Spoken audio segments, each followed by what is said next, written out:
अगर हम गणित के हिसाब से देखें तो त्सुतोमु यामागुची को 1945 में ही मर जाना चाहिए था।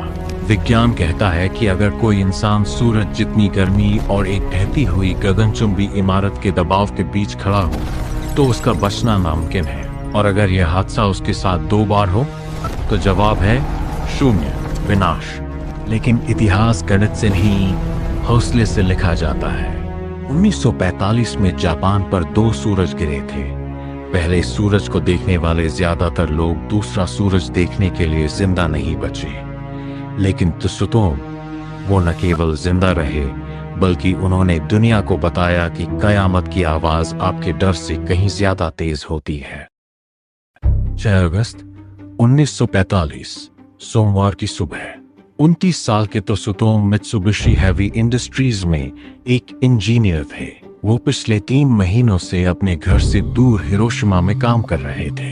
उन्हें अपनी पत्नी हिसाको और अपनी नन्ही बेटी की बहुत याद आ रही थी। वो रेलवे स्टेशन पर थे। उनका दिल खुश था क्योंकि आज उन्हें घर वापस जाना था। लेकिन तभी उन्हें याद आया वो अपना हाको यानी अपनी आधिकारिक मोहर ऑफिस में ही भूल गए हैं। यह लकड़ी का एक छोटा सा टुकड़ा था, एक ऐसी मामूली चीज जिसने उनकी जान भी बचाई और उनकी दुनिया भी उजाड़ दी। सुबह के 8:15 जब वो मोहर लेने वापस जा रहे थे, उन्होंने आसमान में एक अकेले अमेरिकी B-29 विमान की आवाज सुनी। उन्होंने इस पर ध्यान नहीं दिया। फिर उन्होंने 2 छोटे पैराशूट नीचे गिरते देखे। लिटिल बॉय नाम का एटम बम हिरोशिमा के ठीक ऊपर फटा। त्सुतोमु ने बाद में बताया कि वह रोशनी इतनी तेज थी जैसे हजारों बिजलियां एक साथ कौंधी हो। वो एक गड्ढे में कूद गए। गर्मी इतनी भयानक थी कि उसने न केवल उनकी त्वचा को जलाया बल्कि हवा से ऑक्सीजन को भी सोख लिया। जब वो खड़े हुए तो शहर गायब था। आसमान काला हो चुका था। हिरोशिमा अब शहर नहीं, जलता हुआ कब्रिस्तान था। वो पूरी रात एक शेल्टर में रहे जहां उनके चारों ओर लोग दम तोड़ रहे थे। 7 अगस्त की सुबह त्सुतोमु हिरोशिमा स्टेशन पहुंचे। हैरानी की बात थी कि विनाश के बीच भी कुछ ट्रेनें चल रही थीं। वो उस ट्रेन में सवार हुए जो उनके घर नागासाकी की ओर जा रही थी। उस ट्रेन के यात्री कोई इंसान नहीं बल्कि चलते फिरते साए थे, जलते हुए, अंधे और खामोश। त्सुतोमु का शरीर पट्टियों में लिपटा था। उनका बायां हिस्सा पूरी तरह जल चुका था। उन्हें लगा कि वो मौत से दूर भाग रहे हैं। उन्हें लगा कि वो घर जा रहे हैं जहां वो सुरक्षित होंगे। 8 अगस्त को वो नागासाकी पहुंचे। अस्पताल भरे हुए थे।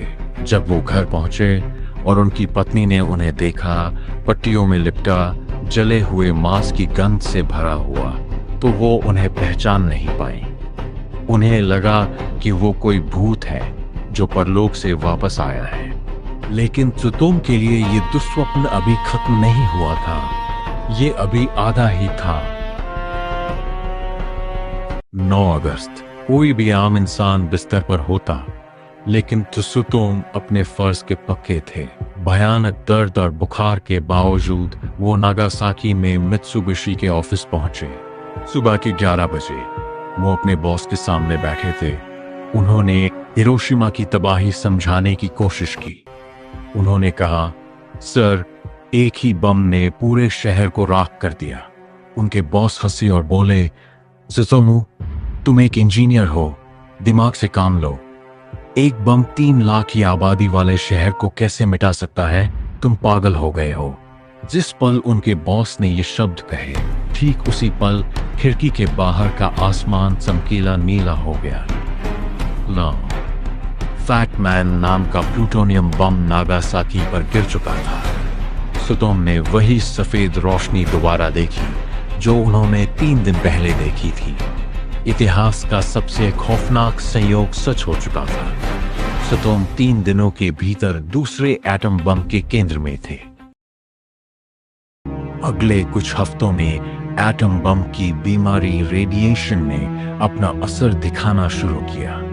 उनके बाल झड़ने लगे, उन्हें लगातार उल्टियां होने लगी और उनके घाव सड़ने लगे।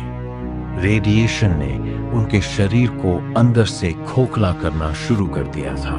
लेकिन जहां उनके आसपास के लोग दम तोड़ रहे थे, सुतुम का शरीर लड़ता रहा।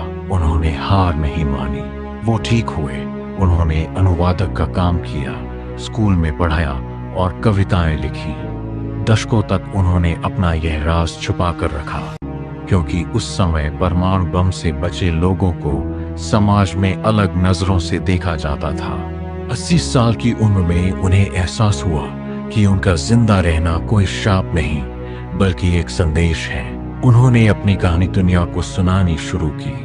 वो संयुक्त राष्ट्र यूएन गए, बड़े बड़े राष्ट्रपतियों से मिले और बच्चों को शांति का पाठ पढ़ाया। 2010 में 93 वर्ष की आयु में उनका निधन हुआ। न तो रेडिएशन उन्हें मार पाया, न ही वो 2 महाशक्तिशाली बम, वो प्राकृतिक मौत मरे। उन्होंने कोल्ड वॉर को खत्म होते देखा। उन्होंने उन नेताओं को जाते देखा जिन्होंने बम गिराने के आदेश दिए थे। वो इतिहास के इकलौते ऐसे व्यक्ति बने जिन्हें जापानी सरकार ने आधिकारिक तौर पर डबल हिबाकुशा यानी 2 बार बम झेलने वाले व्यक्ति के रूप में मान्यता दी। हिरोशिमा और नागासाकी दोनों ही जगहों पर सुतोम धमाके के केंद्र से लगभग 3 किलोमीटर दूर थे। अगर वो आधा किलोमीटर और करीब होते तो आज वो धूल बन चुके होते। अगर वो अपनी मोहर न भूले होते तो शायद आज हम उनकी कहानी न सुन रहे होते। उनका जीवन हमें याद दिलाता है कि हम सब इतिहास की एक बहुत बारीक लकीर पर चल रहे हैं। उनकी कहानी कहती है कि जब आसमान से सूरज भी गिर जाए, तब भी इंसान का हौसला उसे दोबारा खड़ा कर सकता है और घर ले जा सकता है।